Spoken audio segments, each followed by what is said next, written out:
Halo teman-teman, selamat datang di video saya. Sebelumnya, perkenalkan nama saya Dimas Mulia Kurniawan. Di video ini, saya akan membahas tentang keamanan data dan privasi data. Di video ini, saya akan membahas dan memberikan beberapa tips cara mengamankan data dan bagaimana cara mengetahui data kita aman atau tidak. Oke, yang pertama, mengapa keamanan data pribadi itu penting? Nah, data itu kan bersifat rahasia dan privasi kan ya. Siapa juga yang mau data kita diketahui oleh orang lain, apalagi sampai disalahgunakan. Nah, setiap data pribadi memiliki informasi yang bersifat rahasia dan krusial. Nah, selanjutnya, data itu bersifat integritas, atau data itu harus terjamin keamanannya, terjamin keutuhannya, dan terjamin dari kesalahan dalam penggunaan yang tidak sah. Nah, lalu bagaimana cara mengetahui data kita aman atau tidak? Berikut ada 5 website yang dapat membantu kita untuk mengetahui apakah data kita selama ini aman atau tidak. Oke.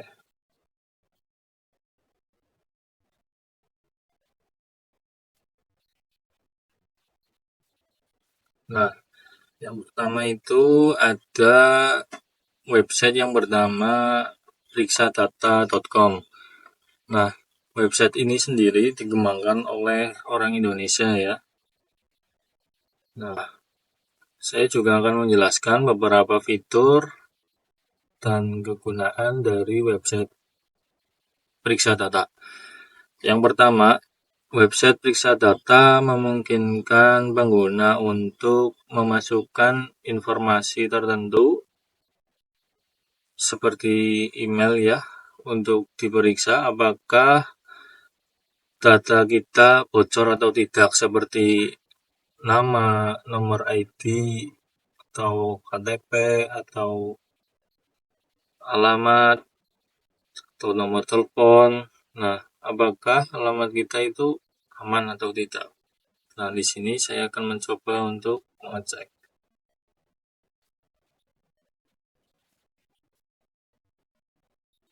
Nah, scroll ke bawah. Nah, di sini terlihat data kita mengalami kebocoran ya. Yang pertama itu ada pada aplikasi Canva ya, atau web Canva. Nah, kita bisa lihat selengkapnya. Nah, di sini terlihat atau penjelasan singkat pada tanggal 24 Mei 2019, Canva mengalami kejadian kebocoran data. Data yang bocor itu meliputi ada email, lokasi geografis, nama lengkap, kata sandi, dan nama belakang. Oke, pada website ini sendiri terdapat ya tips atau saran jika data Anda mengalami kebocoran. Yang pertama, segera ganti kata sandi yang kamu gunakan agar lebih aman. Gunakan kombinasi huruf, angka, dan simbol pada password yang kamu gunakan. Lalu ada aktifkan verifikasi 2 langkah sekarang agar akun milik kamu menjadi lebih aman, dan disarankan untuk menggunakan aplikasi Authenticates daripada SMS. Nah, yang selanjutnya ada, jika kamu merasa kesulitan untuk mengingat banyak kata sandi, kamu bisa menggunakan pengelola kata sandi untuk menyimpan banyak kata sandi. Oke, yang selanjutnya itu ada website haveibeen.pwnid.com. Nah, di sini kita juga bisa melihat atau mengecek apakah alamat email kita itu aman dari kebocoran data. Coba kita cek ya. Lalu klik di retas. scroll ke bawah. Nah, di sini terlihat, oh tidak, ditipu.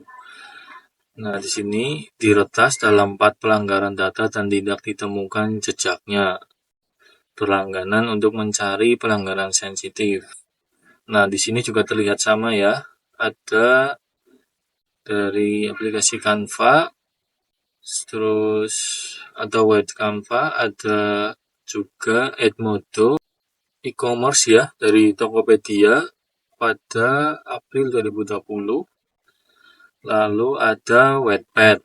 Nah, di sini juga terlihat data yang diambil atau yang bocor itu juga terlihat ya. Di Edmodo ada alamat email, kata sandi, dan nama pengguna. Di Canva ada alamat email, lokasi geografis, nama, kata sandi, dan nama pengguna. Di Tokopedia ada tanggal lahir, alamat email, jenis kelamin, nama, kata sandi. Dan di Wattpad ada biografi, tanggal lahir, alamat email, jenis kelamin, lokasi geografis, alamat IP, nama, kata sandi, profil media sosial. Nah, di website Have I Been PWNID ini juga terdapat beberapa fitur ya. Di website ini ya seperti yang tadi saya lakukan ya, kita bisa mengecek apakah alamat email kita bocor atau tidak. Lalu di sini juga terlihat Anda bisa berlangganan untuk mendapatkan notifikasi apakah terdapat pelanggaran atau kebocoran data pada alamat email Anda. Nah, yang selanjutnya yaitu ada website avast.com hackcheck. Nah, coba kita lakukan scanning ya. Apakah sama hasilnya? Nah, di sini juga terlihat ya, kata sandi telah bocor untuk alamat Alsa Tares. Nah, namun di sini tidak terlihat ya spesifikasi yang teratas itu apa saja. Yang terlihat cuma kata sandi Anda telah bocor. Nah, untuk melihat atau mengetahui lebih rinci apa saja yang bocor, Anda bisa melakukan langganan ya untuk bisa melihat data yang lebih rinci atau apa saja yang mengalami kebocoran. Lalu selanjutnya ada website dhso.com. Nah, pada website ini untuk bisa melakukan analisis ya atau mengecek apakah email Anda mengalami kebocoran data atau email Anda merasa tidak aman ya. Anda harus melakukan login terlebih dahulu untuk bisa melakukan scanning ya. Nah, berhubung karena saya telah login, Anda bisa langsung memilih di sini pada bidang ya atau bahasa Inggrisnya apa itu. Anda bisa memilih email. Lalu coba copy paste alamat email yang akan di scan.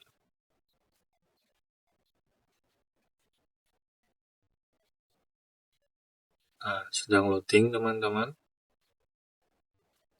Nah, di sini juga terlihat ya ada dari e-commerce Tokopedia, Edmodo, dan Canva. Namun di sini tidak terlihat spesifikasi atau detailnya apa saja yang mengalami kebocoran atau data yang sudah diambil ya mengalami bocor.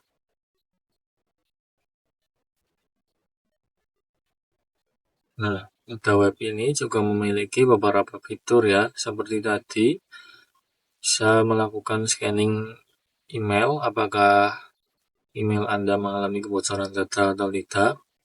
Lalu ada untuk sini ada memiliki blog ya, blog dari thz.com. Nah, di sini juga memiliki beberapa artikel. Lalu fitur selanjutnya yaitu fitur yang berbayar, yang dimana Anda harus melakukan langganan untuk bisa melihat lebih detail data apa saja yang mengalami kebocoran. Oke, yang selanjutnya yaitu ada website monitor.mozilla.org. Nah, di sini juga ya harus melakukan login terlebih dahulu untuk bisa melakukan scanning. Di sini saya sudah login. Nah, di sini terlihat bahwa tidak ada exposure ditemukan. Nah, di sini saya login menggunakan akun yang berbeda ya, karena memang untuk mengecek akun tersebut kita juga harus melakukan login terhadap dengan akun tersebut. Nah, di sini saya akan menjelaskan fitur apa saja sih yang ada pada web monitor.mozilla.org. Nah, sama pada website-website yang sebelumnya, pada website ini juga Anda bisa melakukan scanning ya, atau menganalisis apakah alamat email Anda aman dari kebocoran data. Nah, yang selanjutnya Anda juga bisa melakukan langganan ya, untuk bisa mendapatkan notifikasi dari website Mozilla monitor.mozilla untuk bisa mengetahui apakah alamat email Anda mengalami kebocoran data. Nah, yang selanjutnya untuk melakukan untuk bisa mengetahui atau melihat ya laporan lebih rinci tentang apakah alamat email Anda mengalami kebocoran, Anda juga harus melakukan langganan terlebih dahulu. Oke, itu tadi beberapa website yang mungkin bisa membantu kita untuk melakukan atau mengetahui apakah data kita selama ini aman atau tidak. Oke, lalu apa manfaatnya sih kita melakukan scanning atau menganalisis menggunakan website tersebut? Nah, manfaatnya sendiri ya, kita bisa meningkatkan kesadaran kita ya, bahwa keamanan data kita itu juga penting ya, apalagi data-data tersebut itu krusial mengenai data pribadi. Nah, yang selanjutnya kita bisa nih manajemen diri kita atau meningkatkan diri kita agar bisa lebih aware ya terhadap data pribadi kita. Nah, yang selanjutnya, seperti yang dilakukan scanning tadi ya, setidaknya kita tahu bahwa data kita itu aman atau tidak sih. Oke, lalu apa saja sih penyebab dari kebocoran data tersebut? Nah, penyebabnya ada berbagai macam ya, seperti virus dan malware ya. Virus dan malware dapat merusak sistem dan data serta membuka pintu bagi para peretas untuk melakukan serangan pada jaringan ya. Ya, seperti kita melakukan atau menggunakan akun tersebut untuk mendaftar ke suatu website atau aplikasi. Nah, apakah website dan aplikasi tersebut sudah terjamin keamanannya? Nah, kan belum tentu. Nah, maka dari itu kita harus meningkatkan kesadaran diri kita bahwa keamanan data diri kita itu sangat penting. Nah, yang selanjutnya yaitu phishing. Phishing adalah teknik yang digunakan oleh peretas untuk mencuri data pribadi dengan menyamar sebagai sumber yang terpercaya. Nah, phishing terjadi itu biasanya melalui email ya. Kita seperti melakukan mencet email sembarangan atau memasukkan informasi yang sensitif atau krusial terhadap email yang asing itu dengan mudahnya kita memberikan informasi tersebut. Lalu bisa juga melalui serangan DDoS. Nah, seperti kita itu mendaftarkan akun pada suatu website atau aplikasi, namun aplikasi dan website tersebut mengalami serangan DDoS. Nah, serangan DDoS sendiri adalah serangan distributed denial of service, mengakibatkan server sasaran menolak permintaan koneksi, membanjiri jaringan, dan menyebabkan kelambatan. Nah, hal tersebut memicu data kita tidak bisa diakses atau susah diakses. Nah, yang selanjutnya tidak memperbarui perangkat lunak. Tidak memperbarui software perusahaan berarti menimbulkan risiko keamanan bagi sistem dan data. Nah, sama juga halnya untuk sebuah perusahaan ya, kita juga harus selalu melakukan update perangkat lunak agar keamanan data pribadi kita atau keamanan data dari suatu perusahaan itu aman ya dan terjamin confidentiality-nya. Nah, yang selanjutnya adalah cara untuk melakukan atau mengamankan data kita. Yang pertama yaitu enkripsi. Enkripsi adalah proses pengkodean data sehingga hanya pihak yang sah yang dapat mengaksesnya. Jadi kita itu melakukan enkripsi terhadap data yang penting atau krusial tersebut agar hanya kita yang bisa mengakses atau orang-orang tertentu yang memiliki hak untuk mengakses. Selanjutnya yaitu autentikasi, yaitu kita melakukan autentikasi untuk memverifikasi pengguna dan memberikan akses ke sistem atau aplikasi. Nah, jadi kita itu melakukan autentikasi ya, agar sebelum masuk ke website atau aplikasi atau data kita itu sebelumnya kita melakukan autentikasi terlebih dahulu agar hanya bisa orang-orang tertentu atau kita yang bisa mengaksesnya. Nah, yang selanjutnya yaitu ada firewall. Nah, kita menggunakan firewall untuk memblokir serangan berbahaya yang dapat masuk melalui internet atau jaringan. Nah, selanjutnya kita membackup data. Nah, backup data berguna untuk melindungi data dari serangan dan kerusakan sistem lainnya. Jadi, ketika data kita mengalami kebocoran, kita sudah memiliki backup data sehingga kita bisa mengakses kembali atau mendapatkan kembali data dari backup data tersebut. Nah, berikut merupakan beberapa contoh kasus mengenai kebocoran data yang tadi sudah saya lakukan analisis ya. Nah, berikut adalah contoh kasus ya yang mengalami kebocoran data pada e-commerce Tokopedia, yaitu yang terjadi pada tahun 2020. Nah, yang sebelumnya itu hanya terlihat 70 juta data pengguna yang bocor. Di sini terlihat ada 90 juta lebih data pengguna yang bocor. Nah, di sini terlihat sebanyak 91 juta data pengguna aplikasi e-commerce Tokopedia disebar di forum internet beberapa hari yang lalu. Nah, sebelumnya pada Mei lalu, Peretas juga membocorkan 50 juta data pengguna Tokopedia. Nah, dua kasus ini diduga saling berkaitan. Nah, dari lembaga Chairman Lembaga Riset Cyber Communication and Information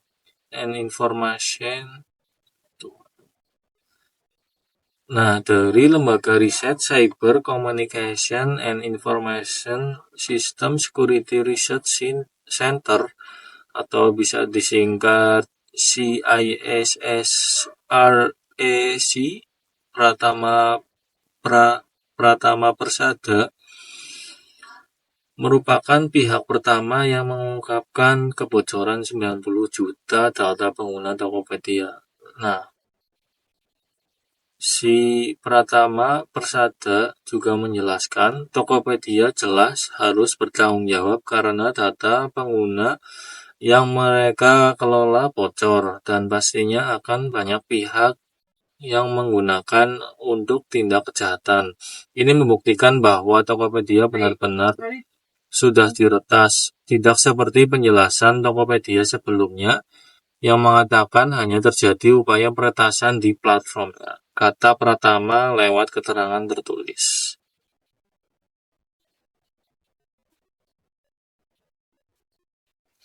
Nah, setelah ditelusuri, tautan itu berasal dari sebuah akun bernama Jellyfish di forum internet bernama Rage Forum. Pratama mengatakan data itu sudah disebar di Rage Forum sejak Jumat pada tanggal 3 bulan 7 tahun 2020. Nah, Pratama menjelaskan salah seorang anggota sebuah grup Facebook terkait keamanan cyber menyebarkan tautan untuk mengunduh data 91 juta pengguna Tokopedia secara gratis. Nah, file tersebut disimpan di server Amerika Serikat sehingga untuk mengunduhnya harus menggunakan VPN dengan IP dari negara Amerika tersebut.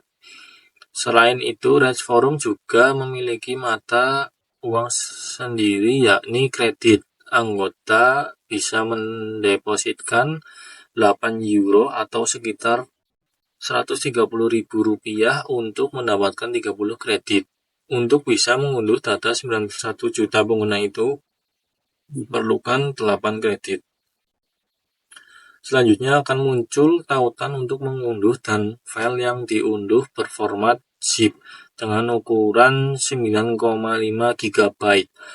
Setelah diekstrak, maka akan dihasilkan file berformat .txt dengan ukuran 28,5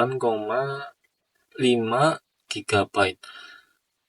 Tapi tidak lantas kita bisa membuka file teks sebesar itu. Harus ada aplikasi khusus semisal Ultra Edit untuk bisa membukanya. Setelah itu kita bisa melihat data sebanyak 91 juta yang berisikan nama lengkap, nama akun, alamat email, toko online, tanggal lahir, nomor HP, tanggal mendaftar, serta beberapa data yang terenkripsi berbentuk hash. Lalu, dengan mudahnya dengan fitur pencarian keyword email atau nomor telepon yang ingin dicari bisa dengan mudah ditemukan. Oke, untuk contoh kasus selanjutnya yaitu dari Wattpad.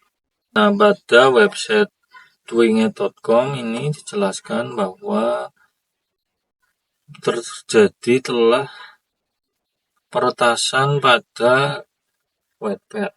Nah, apa pelanggaran data Wattpad? Wattpad platform daring populer bagi penulis dan pembaca untuk menerbitkan cerita baru buatan pengguna mengalami pelanggaran data atau mengalami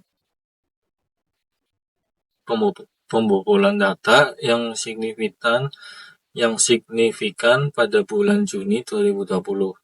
Insiden keamanan cyber ini menyebabkan akses tidak sah ke basis data platform yang membahayakan informasi pribadi jutaan basis pengguna globalnya.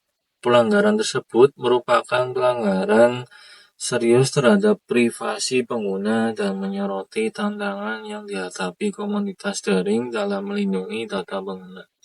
Nah, berapa banyak akun yang diretas? Nah, dituliskan pada artikel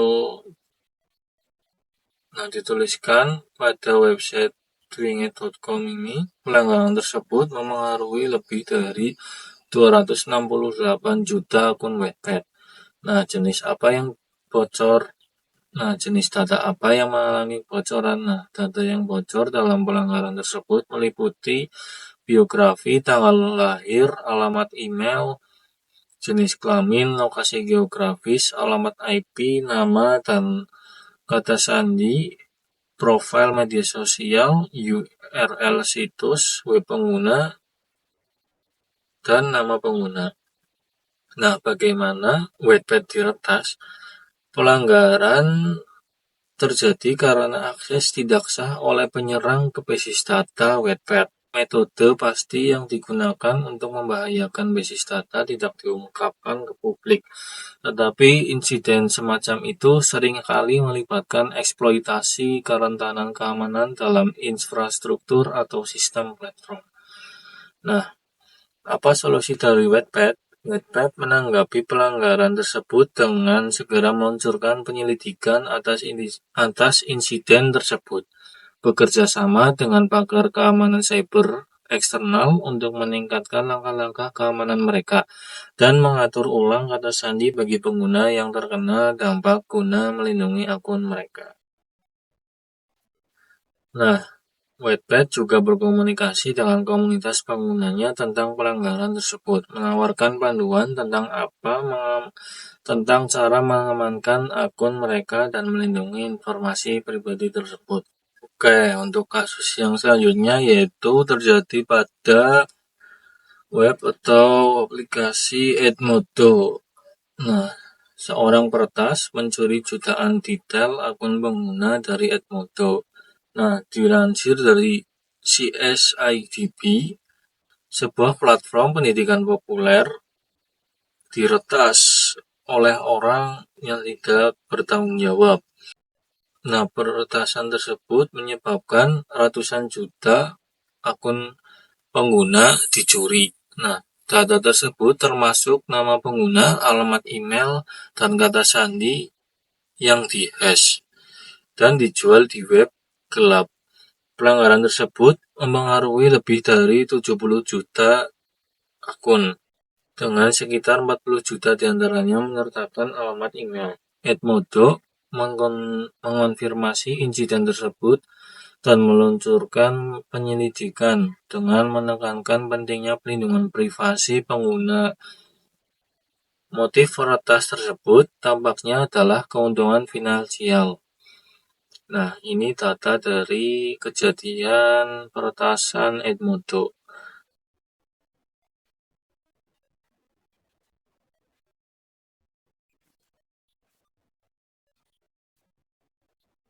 Nah, menurut keterangan dari CSIDB.net, insiden cyber yang signifikan terjadi di Edmodo, sebuah platform pendidikan populer yang mengakibatkan pencurian jutaan detail akun pengguna. Platform tersebut yang mengklaim memiliki lebih dari 78 juta pengguna digunakan oleh guru, siswa, dan orang tua untuk mengerjakan rencana pelajaran, memberikan pekerjaan rumah, dan banyak lagi. Pelanggaran tersebut ditemukan ketika seorang peretas menjual data yang dicuri di web gelap, bagian dari internet yang tidak mudah diakses dan memerlukan perangkat lunak khusus untuk mengaksesnya. Nah, pelanggaran tersebut ditemukan ketika seorang vendor di pasar web gelap, Hansa, mendaftarkan data Edmodo untuk dijual. Pencatatan tersebut ditemukan oleh situs pemberitahuan pelanggan. Pencatatan tersebut ditemukan oleh situs pemberitahuan pelanggaran yang kemudian memberikan contoh data yang dicuri kepada sebuah organisasi berita untuk verifikasi. Organisasi berita tersebut dapat memverifikasi keaslian data dengan mencoba membuat akun Edmodo baru menggunakan alamat email yang disertakan dalam contoh tersebut. Fakta bahwa alamat email tersebut telah ditautkan ke akun Edmodo yang ada menegaskan bahwa data tersebut asli. Nah, insiden ini menyoroti pentingnya melindungi data pengguna dan perlunya perusahaan memiliki langkah-langkah keamanan yang kuat untuk mencegah pelanggaran.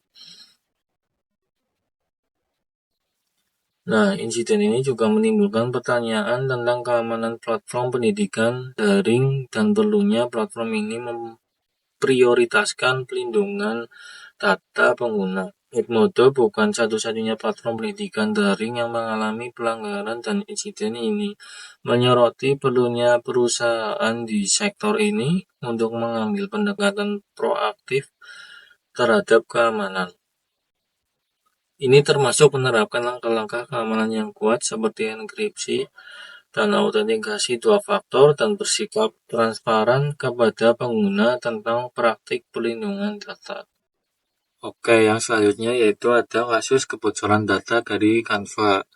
Nah, dilansir dari tech.id pada tanggal 23 bulan 3 tahun 2021, pada Mei 2019, Canva atau situs web desain grafis online yang memiliki banyak pengguna ini mengalami serangan dari oknum yang tidak bertanggung jawab yang telah mengekspos biodata pengguna milik 130 juta pengguna.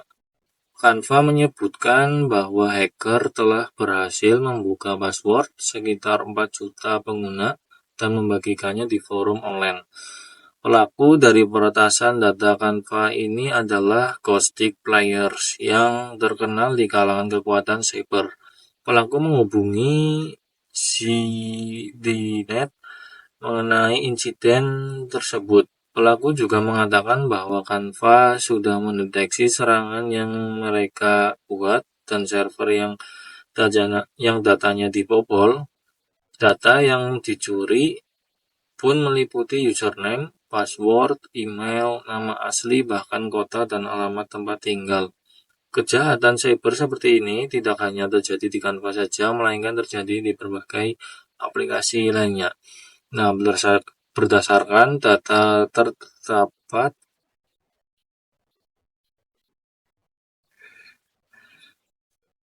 yang terdapat pada World Biggest Data Breaches and Hacks, Canva merupakan peringkat kelima dari 10 perusahaan yang mengalami tingkat kebocoran data yang banyak pada 1 April 2019. Menurut pakar digital security Faisal Yahya dalam seminar daringnya, mengatakan bahwa kebocoran data dapat disebabkan oleh banyaknya jumlah data yang terus meningkat sehingga membuat sebuah ancaman semakin besar. Hal ini biasanya mengikuti sesuai kondisi. Kebocoran data juga dapat dipicu oleh cyber ekonomi. Sama halnya dengan kasus Canva ini. Semakin banyaknya jumlah data yang terdaftar, maka sistem keamanannya pun mudah melemah. Kebocoran data termasuk cybercrime karena hal ini merupakan kejahatan yang dilakukan melalui internet atau dunia maya yang dampaknya akan merugikan para korban yang datanya berhasil terekspos dan data-data yang dicuri dapat dijual di pasar gelap. Setelah kejadian kebocoran data tersebut, mungkin beberapa pengguna merasakan keraguan ketika ingin menginstal ulang aplikasi Canva. Nah, dari semua pembahasan yang telah saya bahas, dapat kita simpulkan bahwa keamanan data itu penting bagi kita semua untuk lebih waspada dan lebih proaktif dalam menjaga keamanan data pribadi di dunia digital dengan memanfaatkan layanan seperti yang telah kita bahas. Kita bisa lebih cepat mendeteksi ancaman, melindungi informasi penting, dan mencegah kerugian lebih lanjut. Jangan lupa selalu gunakan kata sandi yang kuat, aktifkan autentikasi dua faktor, dan pantau secara berkala akun Anda. Sekian dari saya, kurang lebihnya mohon maaf. Terima kasih.